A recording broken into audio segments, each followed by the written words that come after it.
ఏకామ్రనాథాయ నమః శివాయ, శ్రీ జంబుకేశాయ నమః శివాయ, శ్రీ అరుణాచలేశాయ నమః శివాయ.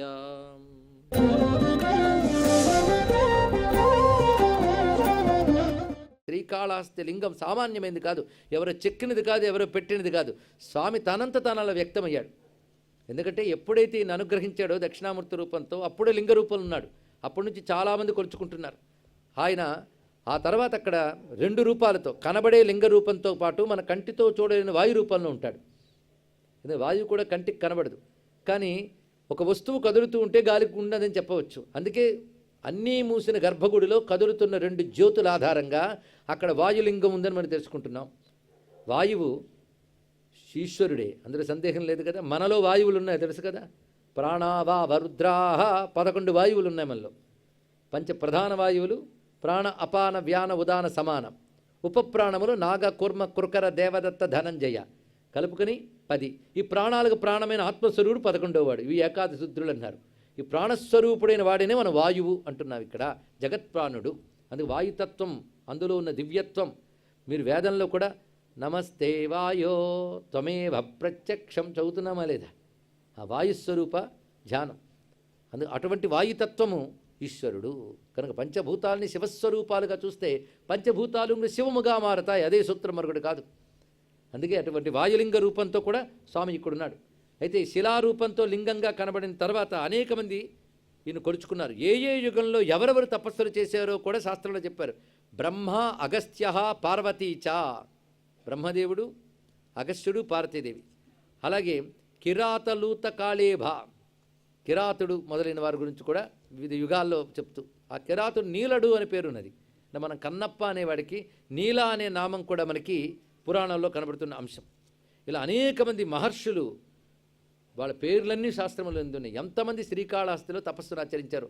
ఇప్పటికీ వాళ్ళకి సంబంధించినటువంటి చోట్లు, వాళ్ళు ప్రతిష్ఠించిన లింగాలు కూడా కనబడతాయి. మరొకటి ఇక్కడ విశేషం ఏంటంటే, ఈ క్షేత్రానికి అత్యుత్తమ లక్షణం రావడానికి కారణం, ఇక్కడున్న కైలాస పర్వతంలో ఒక అద్భుతమైన గుహ ఉంది. అది చూడడం చాలా విశేషం. దానికి సదాశివ గుహ అని, యక్ష గుహ అని, చిద్గుహ అని పేరు. యక్ష గుహ, చిద్గుహ, సదాశివ గుహ. ఇది ఎలా ఏర్పడిందంటే శాస్త్రంలో కథ చెప్తున్నారు. మనం అనేక మార్లు కథ చెప్పుకున్న కేనోపనిషత్తులో కథ. దేవతలందరూ కూడాను ఒకసారి ఒక రాక్షసుల్ని సంహరించి ఆ విజయోత్సవం చేసుకుంటున్నారట. ఆ చేసుకున్నప్పుడు నేను గొప్ప, నేను గొప్ప అనుకుంటున్నారు. అది అసలు ఉత్సవాలు చేసుకునేది గొప్పలు చెప్పుకోవడానికి. అందులో అగ్నిదేవుడు నేనే గొప్పవాడిని, అన్నీ తగలబెట్టగలిగాను అంటే, వాయుదేవుడు వచ్చి నా సహాయం లేకపోతే నువ్వు చేయగలవా అన్నారు. వరుణుడు వచ్చి మీరిద్దరు ఎన్ని చేసినా నేను తడిపి అందరినీ ఉక్కిరి బిక్కిరి చేసేసాను వానలతో, కానీ నేనే గొప్ప అన్నాడు. వాయుదేవుడు అన్నాడు, నేను అసలు కదలకపోతే ఎవడు బ్రతకలేడు, నేను అలాగ ఊపిరి బిగబెట్టి అందరినీ సంహరించాను అన్నాడు. ఎవరు గొప్పతనం వాళ్ళు చెప్తుంటే ఎముడొచ్చాట. మీరు ఎన్ని చేసినా నేను సంతకం పెట్టకపోతే ఒక్కడు పోడు కదా, కనుక నేనే గొప్ప అన్నట్ట. ఇలా ఎవరి వాళ్ళు గొప్ప గొప్ప అని అహంకరిస్తుంటే ఒక్కసారి వాళ్ళ మధ్య ఒక మహాజ్యోతి కనబడిందని, ఇదేమిటా అని చూస్తూ ఉంటే అందులో యక్షుడు కనిపించాడని, ఆ యక్షుడు మీ గొప్పతనం విని భరించలేక వచ్చాను, మీ గొప్పతనాన్ని పరీక్షిస్తాను అన్నారు. నువ్వెలాంటి గొప్పవాడి అయితే వాడు చెప్పారు, మేము దేన్నైనా తగలబెట్టగలను అన్నాడు. అవునా, అయితే ఇక్కడ ఎండు గడ్డిపోచ పెట్టాను, దీన్ని తగలబెట్టన్నట్ట యక్షుడు. అప్పుడు అగ్నిదేవుడు ప్రయత్నించాడు దాన్ని తగలబెడదామని, వల్ల కాలేదు. చూసారా, అరణ్యాల్ని దగ్ధం చేయగలిగిన వాడు నగరాలు తగలబెట్టే అగ్నిదేవుడు గడ్డిపోత తగలబెట్టలేకపోయాడు, సిగ్గుపడ్డాడు. వరుణుడు వచ్చాడు, తడపలేకపోయాడు. వాయువు వచ్చాడు, కదపలేకపోయాడు. యముడు వచ్చాడు, తీసేయలేకపోయాడు. దేవతలందరూ విఫలరయ్యారు. ఇంద్రుడొక్కడు అవతలవాడి వైఫల్యాల నుంచి పాఠాలు నేర్చుకునేవాడు, తెలివైనవాడు. ఇంద్రుడు ఆ తెలివితనం తెచ్చుకుని వెంటనే ఆయన మోకాళ్ళ మీద కూర్చొని 2 చేతులు దోయిలించి పరమేశ్వర అని పోల్చి ఎవరవయ్యా నువ్వు అని అడిగాడు. అంటే వెంటనే ఆయన అంతర్ధానమై ఆవిడొచ్చిందిట. ఆయన ఏ చోట ఉన్నాడో అక్కడే ఆవిడొచ్చింది. అమ్మా నువ్వెవరమ్మా, ఇందాక వచ్చిన ఆయన ఎవరమ్మా అంటే ఆయనే నేను అందిట. అయితే మిగిలిన వాళ్ళ అహంకారం చూపించినంతసేపు ఆయన పరీక్ష పెట్టాడు. నువ్వు అహంకారం వదిలి సరెండర్ అవ్వగానే ఆయనకి దయ పుట్టిందయ్యా. ఆయనకి దయ పుట్టగానే నేనైపోతాడు, అది తెలుసుకున్నాడు. అర్థమైందా? శివుడికి దయ పుడితే అమ్మవారు అవుతుంది, అంత ఇంకోటి ఏమీ లేదు. కనుక అమ్మవారు శివుడి దయ, ఆయన దయ కలిగింది, వెంటనే నా రూపం కనబడింది. నీకు శివుడి దయ యొక్క రూపమే నేను. తెలిసిందా? నన్ను ఉమా హైమవతి బహుశోభమాన అంటారు. నా పేరు ఉమా. మరి ఆయన కనబడ్డాడు కదా, ఆయన యక్షుడు. వాళ్ళు ముందే యక్షుడు అనుకున్నారట, కానీ యక్షుడు అంటే అర్థం యక్ష గుహ్యక జాతికి చెందిన వాళ్ళని కాదు. యక్ష శబ్దానికి ఆ కేనోపనిషత్తులో భాష్యం రాస్తూ యక్షుడు అంటే పూజార్హుడు అని అర్థం, పూజించడానికి తగినవాడు అని అర్థం ఇక్కడ. కనుక ఇక్కడ పరమేశ్వరుడు ఏ రూపంలో కనబడ్డాడు? యక్ష రూపంలో కనబడ్డాడు. తర్వాత ఉమాదేవి కనిపించింది, ఆ రెండు ఒకటే అని చెప్పింది. అప్పుడు ఇంద్రుడికి బోధ చేసింది. ఇది ఉపనిషత్తులో కథ, సామాన్యమైంది కాదు. అందుకే శ్రీ విద్య ఉపనిషత్తులో ప్రతిపాదింపబడుతుంది. ఇంద్రుడికి బోధింపబడిన విద్యే శ్రీ విద్య. ఇది ఆత్మవిద్య, మహావిద్య అని చెప్పబడుతుంది ఇక్కడ. ఇది ఒక రహస్యం. ఆ ఎక్కడైతే ఆ కథ జరిగిందో ఆ చోటు ఈ చిద్గుహ అని చెప్తున్నారు ఇక్కడ. ఆ కథ జరిగిన చోటు అండి ఇక్కడ. అంటే ఇది ఎంత జ్ఞానప్రధాన క్షేత్రమో చూడండి. కనుక ఆ గుహ వెతుక్కు వెళ్ళి కాసింతైనా ధ్యానం చేయాలి, ఇలా కాళహస్తిని ఇలా తిరగాలి. అలాంటి గుహ ఎంత విశేషం. అందుకే దాని యక్ష గుహ అని, చిద్గుహ అని పేరు రెండు. అందుకే చిద్గుహ. ఈ చిద్గుహతో ఉన్న కైలాసం అంటే ఆ వచ్చిన కైలాసం కూడా బాగా చక్కగా ఒక గుహతో పాటు వచ్చింది ఇక్కడికి. అటువంటి రమ్యమైనటువంటి గుహ ఒకటి ఉన్నది. అందువల్ల ఇది చాలా విశేషమైన సుమ. ఇక్కడ అనేక రాజులు, పేదలు, పండితులు, దేవతలు, మహర్షులు అందరూ కూడా ఆరాధించినటువంటి చోటు ఇది. చత్వారో హేతవో యత్ర. ఇక్కడ ఈ క్షేత్రానికి భాస్కర క్షేత్రం అని అంటారు. ఎందుకంటే 4 హేతువుల చేత దీనికి భాస్కర క్షేత్రము అని పేరు. అంటే దీన్ని బట్టి భాస్కర క్షేత్రం అని దేని నానాలు తెలుసుకోవాలి. ఇలాంటి క్షేత్రాలు కొన్ని ఉన్నాయి భారతదేశంలో, భాస్కర క్షేత్రములు. అందులో ఇదొకటి. చత్వారో హేతవో యత్ర స్థలేత్యంత స్వభావహే శివ సంపూర్ణ సాన్నిధ్య క్షేత్రం తదితి విద్ధి తత్.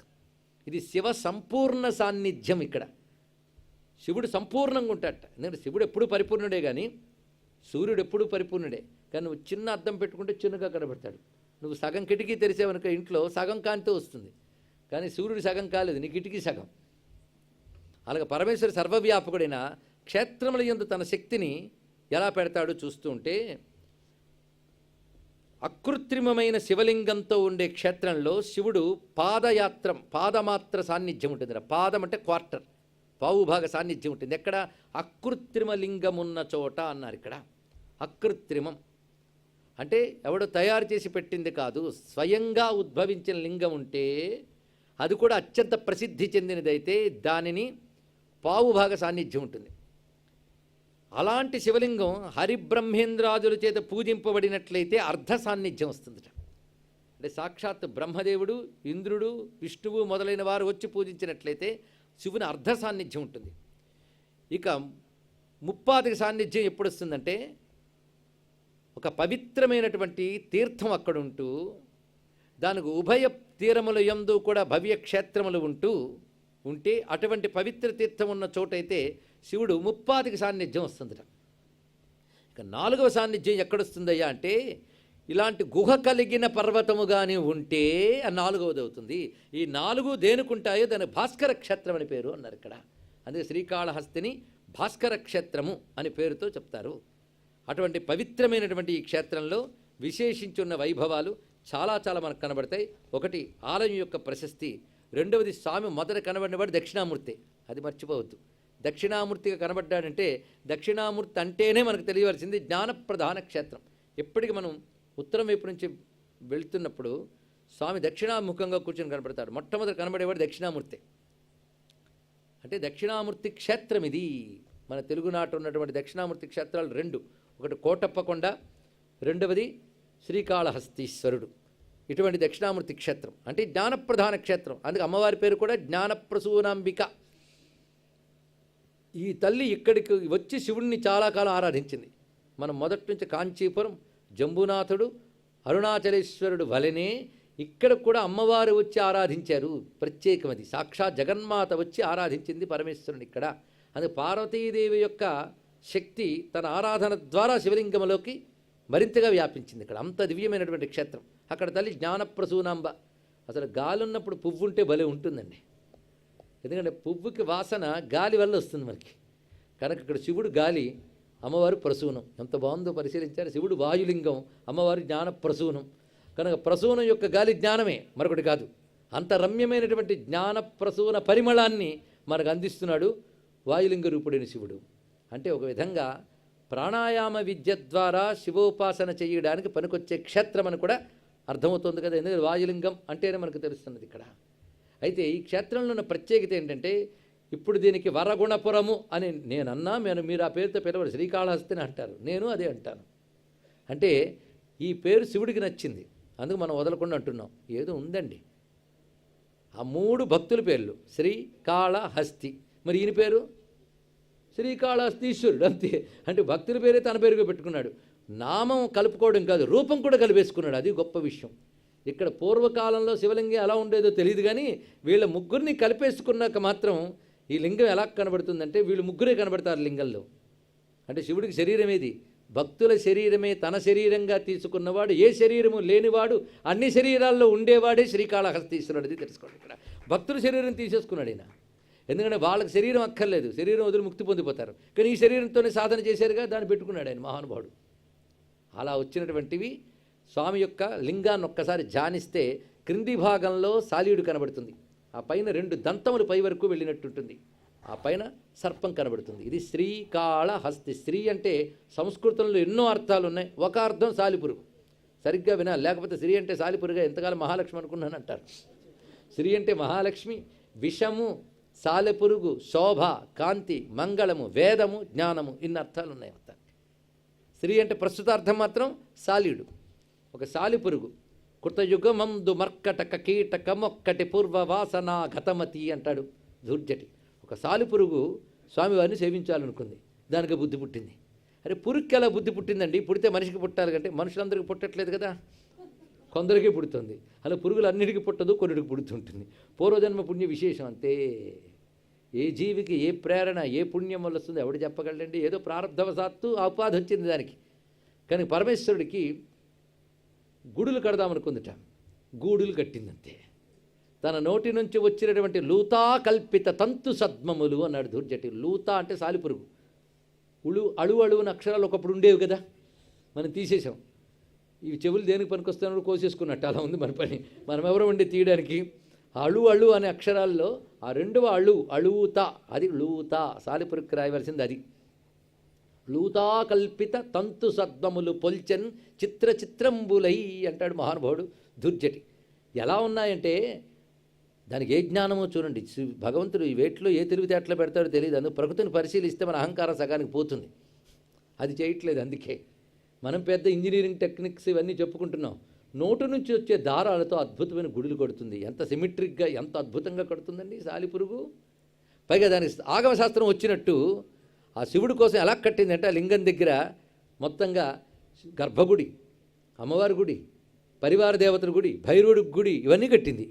పొద్దున్న లేచిన దగ్గర దాని పని ఏమిటి అంటే అబ్జర్వ్ చేయడం, ఎక్కడైనా దారం తెగితే మళ్ళీ వెళ్ళి అతికించడం, అన్నీ బాగున్నాయి కదా అని చూసుకోండి. ఇదే పని దానికి. అంతకంటే యోగం ఇంకేం కావాలండి? ఇలా చాలా కాలం గడుస్తుంది. పైగా ఆవిడ కట్టిన గుళ్ళు ఎంత అందంగా ఉన్నాయో మా కవిగారు చెప్తారు ధూర్జటి. ప్రాతకాల తుషార శీకర చయప్రాప్తిం లసన్మౌక్తికోపేతాగారములట్లు చిల్వసగే. ప్రొద్దున్న అయ్యేటప్పటికల్లా మంచు బిందువులు పడుతున్నాయట సాలివుడు గుడులపై. ఆ మంచు బిందువులు పడుతున్నప్పుడు ఎలా ఉన్నదంటే ముత్యాలతో గుడులు కట్టిందా అన్నట్టున్నాయట. కొంతసేపటికి సూర్యకాంతి రాగానే ప్రథమ కిరణం ఆ బిందువు మీద పడి పరావర్తనం చెంది సప్తవర్ణములు, ఇంద్రధను వర్ణములు రాగానే ఓహో రత్నాలతో గుడులు కట్టారనమాట అన్నట్టున్నాయట. చూసారా, సాలిపురుగు కట్టిన గుళ్ళైనా వాటి అందం వాటిది. ఏమంటే అంత శివుడు ఆ గుడుల్లో ఉంటాడా అని అడగచ్చు మనం కట్టిన గుడిలో మాత్రం ఉంటాడా విశ్వరూపుడైన వాడు? నీ భావన కొద్దీ నువ్వు కట్టిన దాంట్లో ఎలా ఉంటున్నాడో దాని భావన కొద్దీ అది కట్టిన దాంట్లో ఉన్నాడు. చీమకైనా శివుడే, మనకైనా శివుడే. ఇది గ్రహించగలిగితే చాలు. ఇక్కడ ఈ కథలో భావించవలసిన అంశములు మొత్తానికి ఎప్పుడు గుళ్ళు కట్టుకుంటే ఎలాగా శివానుగ్రహం రావద్దు, శివ సాహిత్యం రావద్దు. అందుకే ఆయన చేస్తున్న పూజను ఆపుతాడు, ఆపిస్తాడు, ఇవ్వాల్సింది ఇస్తాడు. అక్కడ ఎవడో భక్తిగా వెలిగించిన దీపం కాస్త అంటుకుని మొత్తం తగలబడిపోయింది గూళ్ళు. లేదు గుళ్ళు అంటే పాపం బాధపడుతుంది సాలిపురుగు. మొత్తం గుడులు తగలబడిపోయాయి. ఎంత బాధ వచ్చిందండి దానికి. నేను కష్టపడి కట్టుకున్నాను ఎన్నాళ్ళ నుంచో, క్షణంలో పోయే ఏడుపు వచ్చింది దానికి. వచ్చి ఇది తుది కుమ్మరికొక ఏడును గుదికొక పెట్టెన్న మాటకున్ సరివచ్చెన్ అన్నాడు ధూర్జటి. ఎంత చక్కగా కుమ్మరివాడు కష్టపడి కొండలు ఏడాది పాడు చేసి పెడితే ఒకటి వెళ్ళి గుద్దేట మొత్తం కింద పడి అన్ని పగిలే. వాడు గుద్ది పగలగొట్టడానికి క్షణం పట్టింది, కట్టడానికి ఎంత పట్టిందో. వెంటనే శివుడి కోసం కట్టిన గుడులు దగ్ధమయ్యాక ఇంకా బ్రతికి ప్రయోజనమేముంది? ఈ అగ్నిని మింగేస్తానని దీపం వైపు వెళ్ళబోయింది. దీపం మింగితే నువ్వు చస్తావేమో, చస్తే చచ్చాను, కానీ శివ కైంకర్యం మిగలినప్పుడు నేను బ్రతికేం లాభం అని వెళ్ళిపోతూ ఉంటే ఆ వెళ్ళిపోతున్న సాలెపురుగును పట్టుకున్నట్టు శివుడు ఒక్కసారి ప్రత్యక్షమై చేత్తో పట్టుకున్నాడండి మహానుభావుడు. ఆ స్వామి యొక్క లేత ఎర్రని చేతిలో కూర్చుని ఆ సాలెపురుగు శివుడు ముఖాన్ని చూసి ఆనందంతో అరచేతిలో ప్రదక్షిణ చేసింది, ఆత్మ ప్రదక్షిణ.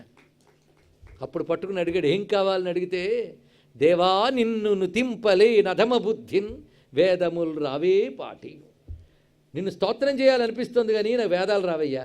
రాకపోయినా పర్వాలేదు, ఎందుకంటే వచ్చినా చెయ్యలేమని వేదాలే చెప్పి, వేదాలే నిన్ను నుతించినప్పుడు నేను ఎక్కడ చెప్పగలను? వేదములు రావే పాట వచ్చినన్ శృతులు నిన్ను ఆద్యంతంబును తెలియనేరవు, అవి కూడా నేను మొత్తం తెలియలేవు. అందుకే నేను బుద్ధికి పని చెప్పకుండా సేవాధర్మము మేలుగా కనుచు మీ శ్రీపాదములు గొల్చెదన్. ఎంత గొప్పగా చెప్పిందండి చూడండి. ఇక్కడ అహంకారం ఒక్కడు వదిలేస్తే ఎంత హాయిగా ఉంటుంది. ఒకప్పుడు కంచి మహాస్వామి వారి వద్దకు ఒక ఆయన వెళ్ళాడు. వెళ్ళి ఆయన భగవదారాధన చేస్తుంటే ఏవో ప్రశ్నలు వేస్తున్నట్ట. ప్రశ్నలన్నీ ఆపి ఈశ్వరానుగ్రహంలో తేలిపో అన్నట్టండి. ఈ మాట అర్థం కావాలి. భగవద్ అనుభూతి వస్తే లేనిపోని ప్రశ్నలు వేసుకుని దూరం అయిపోతుంటాం మనం. కానీ కేవలం దృఢమైనటువంటి భక్తితో ఆ ఈశ్వరానుభూతిలో తేలిపోతూ ఉంటే వచ్చే ఆనందం ఏ జ్ఞానం ఇవ్వగలదండి. అదే జ్ఞానం పేరుతో ఆయనకు దూరం అయ్యే కంటే ఆయన దగ్గర చేసే అజ్ఞానమే అన్నిటికంటే గొప్ప తెలుసుకోండి ఇక్కడ. అందుకే రామకృష్ణ పరమహంస ఒక మాట అంటారు. ఒకప్పుడు ఒక మహాపండితుడు పరమహంసతో మాట్లాడదామని వస్తున్నట్ట. ఈయనకు భయం పట్టుకుంది పరమహంస గారికి. నేనేం చదువుకోలే, వివేకానంద అన్నాడుగా, నా జన్మకి మాత్రం ఏ చదువు రాని మా పేద గురువు గారే నా గురువు గారు అన్నాడు ఇక్కడ. ఎందుకంటే ఆయనకి ఏ చదువు రాదు, కానీ చదువులు సారం వచ్చు. ఆయన మాటే చదువు, ఆయన చదివి మాట్లాడు, ఆయన మాటలే చదువులు అవుతాయి. అది రామకృష్ణ పరమహంస అంటే తెలుసుకోండి. అటువంటి మహానుభావుడు, అలాంటి మహాత్ముడు మహాపండితుడు వస్తున్నాడు అనగానే ఒక్కసారి కొంచెం ఉడికెట్ట. ఎందుకంటే మహాపండితుడు వాదిస్తాడు శాస్త్రాలు, నేనేం చెప్తాను ఆయనకి ఇలా అనుకున్నాడు. పక్కనున్న మిత్రుడితో అంటుండే, వాడు వస్తాడు మహాపండితుడు, నేనేం చేస్తానయ్యా అని వచ్చాడు. ఆయన వచ్చే ఏదో ప్రశ్న వేసేట. ఈయన అలా చూస్తున్నాడు, మర్చిపోయాడు. వెంటనే ఖాళీ శక్తి ఆయనలో ప్రవేశించింది. ఆయన శాస్త్రంలో ఎన్ని ప్రశ్నలు వేసినా అన్నిటికీ సమాధానం చెప్తూ ఉంటే ఆయన చిట్ట చివరికి ఈయన పాదాల మీద పడి దండం పెట్టాడు. అప్పుడు ఆయన కొట్టి మీద తెలివి వచ్చింది. అదంతా అయిన తర్వాత అతని వాటన్నిటికీ మీరు సమాధానాలు చెప్పగలిగారు కదా, అలాంటి మీరే శాస్త్రాలు చదివి ఉంటే అంత బాగుండేదండి అన్నట్టేవాడు. అప్పుడు మాట అన్నారు, గత జన్మలో నేను చదవని శాస్త్రాలు లేవు, అన్నీ చదివి చివరికి ఏం చేశానంటే ఈ శాస్త్రాలన్నీ కలిపి ఒక దండ కట్టి అమ్మవారి మెళ్ళో వేసేసి ఇవన్నీ తీసేసుకుని నీపై భక్తి ఒక్కటి ఇవ్వమ్మా అని అడిగాను అన్నారు. అంత రమ్యమైన మాట అండి ఇక్కడ. ఎందుకు ఇవన్నీ కూడా? ఆ భక్తి ఒక్కటి ఉంటే సాలిపురుగైనా బెటరే. ఆయన దూరం చేసే మానవ జన్మ కంటే దగ్గర చేసే సాలీయుడి జన్మ ఎంత గొప్పదండి. అందుకే నరత్వం దేవత్వం నగవన మృగత్వం మశకత పశుత్వం కీటత్వం భవతు విహగత్వాది జననం. ఏదైతే అవని అన్నాడు మహానుభావుడు ఎవరు? శంకర భగవత్పాలు వారు. ఎందుకంటే అంతఃకరణం పశుపతి పాదాల మీద ఉంటే ఏ జన్మైనా పర్వాలేదయ్యా, మానవ జన్మ గొప్పదని చెప్పక్కర్లేదు. నిన్ను పొందనప్పుడు మానవ జన్మ కూడా వ్యర్థమే. కనుక సాలీయుడు ఎప్పుడైతే అలా కోరుకున్నదో పరమేశ్వరుడు తన దివ్య తేజస్సులో లీనం చేసుకున్నాడు ఆ మహానుభావుడు. అదేవిధంగా తర్వాత పాము ఏనుగు, కాళము సర్పము, హస్తి ఏనుగు, ఆ రెండు కొలుచుకున్నాయి. ఆ కొలుచుకోవడం కూడా చాలా చిత్రం. మొట్టమొదటి భక్తురాలు పామేనండి. ఆ పాము రోజు వచ్చి పాతాళ లోకం నుంచి వచ్చేది. ప్రత్యేకమైన సర్పం, మామూలు సర్పం కాదు. ఎప్పటికీ ఇలాంటి సర్పాలు ఉంటాయి. మనకు కనబడలేదంటే మనకు కనబడకూడదని దండం పెట్టుకొస్తుంటాయి. అలాంటి దివ్య సర్పాలు ఉంటాయండి ఇక్కడ. అలాంటి ఒక దివ్య సర్పము పాతాళ లోకం నుంచి దివ్య రత్నములు తెస్తూ స్వామివారికి అర్చన చేసేది నిత్యం. కొన్నాళ్ల తర్వాత కొత్త భక్తుడు జాయిన్ అయ్యాడు. ఎవరు? ఏనుగు గారు. ఆయన ఏం చేసేవాడంటే స్వామికి, అతడి ఈ కథల్లో అంతరార్థం చూడండి, ప్రతివాడు తన కోణంలో తాను పరమేశ్వరుని ఆరాధిస్తాడు. ఆయనకి ఈ రత్నాలు అక్కర్లేదు, ఆ గూడులు అక్కర్లేదు, ఆ కొమ్మలు ఆకులు అలములు అక్కర్లేదు. మరి ఏం కావాలంటే వాడు భక్తి ఒక్కటే ఇందులో చూస్తాడు ఆయన ఇక్కడ. కానీ పదార్థాలు మనదైతే పరమార్థం ఆయనది ఇక్కడ. ఆయన దృష్టే వేరు, ఆయన ఏం చూస్తాడో మనకేం తెలియదు. మొత్తానికి ఏనుగు గారు వచ్చి స్వామికి పూజ చేసింది. ఏనుగు మళ్ళా దళాలన్నీ పళ్ళెంలో పెట్టుకుని పూజ చేస్తుందా, కొమ్మలు తెచ్చి ప్రేమగా తెచ్చి పెట్టేదట. పైగా అక్కడున్న కోనేరులు అవన్నీ తిరిగి కానలు కొలకులు కలయ తిరిగి ఇవన్నీ తిరిగి ఆ పద్మాలు కలుగులు అన్ని తొండాలతో లాక్కొచ్చి శివుడి మీద పెట్టేది. అది పట్టుకొచ్చినప్పుడు వీడు ఎవడయ్యా రాళ్ళు పెట్టాడు స్వామి మీద అని ఆ రాళ్ళన్నీ పక్కకు తోసి ఇవి పెట్టి పూజ చేసి వెళ్ళేది. ఈయన పాపం మరుసటి రోజు పొద్దున్న వచ్చేటప్పటికల్లా నిన్న పూజ చేసేసినటువంటి ఆకులు అలమలు కనబట్టాయి. వెంటనే కోపం వచ్చింది. ఎవరైనా శివుడి మీద ముళ్ళ కంపలు తీగలు పెడతారా? చక్కగా మెరిసిపోయే రత్నాలు పెట్టగాలి కానీ అని చాలా కష్టపడి తాను ఇవన్నీ పక్కకు తోసి తాను తెచ్చిన రత్నాలు స్వామివారి మీద పెట్టి వెళ్ళిపోయింది. మరోరోజు మళ్ళీ ఏనుగు యథాప్రకారం వచ్చి నేను పెట్టిన పూజంతా పోయిందే, రాళ్ళు వచ్చాయి, ఎవరు పెట్టారు అని చాలా కోపగించుకుంది. మళ్ళీ అవస్థపడి అలాగే పూజించింది. ఇలా కొన్ని రోజులు జరిగేటప్పటికల్లా ఇద్దరికి విసుగు ఒకే కాలంలో వచ్చింది. అంటే ఇద్దరి మీద శివుడికి ఒకే కాలంలో దయ పుట్టిందనమాట. ఆఖరికి అనుకుంది, ఎవరైనా సరే రాళ్ల పూజలు పెట్టుకుంటారయ్యా, రంగురంగులు రాళ్ళు పెడితే పూజ అయిపోయిందా? వాడికి మెత్తదనం ఉందా? ఒక సువాసనం ఉందా? ఏముంది దానికి? అవి అలాగే పెట్టుకున్నావు అని శివుడిని అండం మొదలుపెట్టింది. ఏది ఏనుగు. ఉనికి శిలోచ్చయంబు నిజదార శిలోచ్చయ రాజపుత్రి నీ ధనువు శిలోచ్చయంబు. నీకు రాళ్ళు రప్పలు అలవాట్లే, ఎందుకంటే మీ ఆవిడ రాళ్ల గుట్టైన కొండల రాజు కూతురు. తమరు కూడా కొండల్లో ఉంటారట. అవునండి, మీరు చేత్తో అది ఎప్పుడో మేరు పర్వతాన్ని విల్లుగా చేసుకున్నారంటే చేత్తో పట్టుకునేది రాళ్లే. కనుక రాళ్ల ముచ్చట నీకు ఎక్కువైపోయి రాళ్ల పూజలు ఒప్పుకుంటున్నావా? నేను ఒప్పుకోను సుమా, నాకు నచ్చలేదు, నాకు నచ్చింది నీ దగ్గర ఉండకూడదు అనుకుని తీసేసింది. మళ్ళీ పెట్టి వెళ్ళిపోయింది. మరుసటి రోజు పాము వచ్చి అనుకుంది, ఏమిటయ్యా ఈ పనికిమాలిన ముళ్ళ తీవలన్నీ చుట్టుకుంటావు? అవునులే, భక్తులు తమకు పనికిమాలినవి తమకు అక్కర్లేనివి వేసేస్తుంటారు నీ మీద, అవునా లేదా? దుఃఖాలు, బాధలు, సమస్యలు అన్ని మీద పడతాయి. అవన్నీ అలవాటైపు ఇవి పెట్టుకున్నావేమో, నేను ఒప్పుకోను, పిచ్చి పూజలు నీకు ఉండకూడదని తీసేసింది. ఆ రోజు రేపు మళ్ళీ నేను వచ్చేటప్పటికి కానీ నా పూజ లేకపోతే చూస్తాను అనుకుంది పాము. ఏనుగు అలాగే అనుకుంది. ఇద్దరు వెళ్ళిపోయారు. రాత్రి ఇద్దరికి నిద్ర లేదు. నిజమైన శివరాత్రి జాగరణ చేశారు. శివుణ్ణే తలంచుకుంటూ ఆ పూజ ఉందో లేదో ఆలోచన చేస్తుంటే వాళ్ళకి శివలింగమే కనబడుతుంది. అనుకోకుండా ధ్యానం ఏర్పడింది. అన్నం మీద మనసు వెళ్ళలేదు, నిద్ర పోదామని కూడా అనిపించలేదు. అలాంటి ఉపవాసం జాగారం ఎంత బాగుంటుందని.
ఓం నమో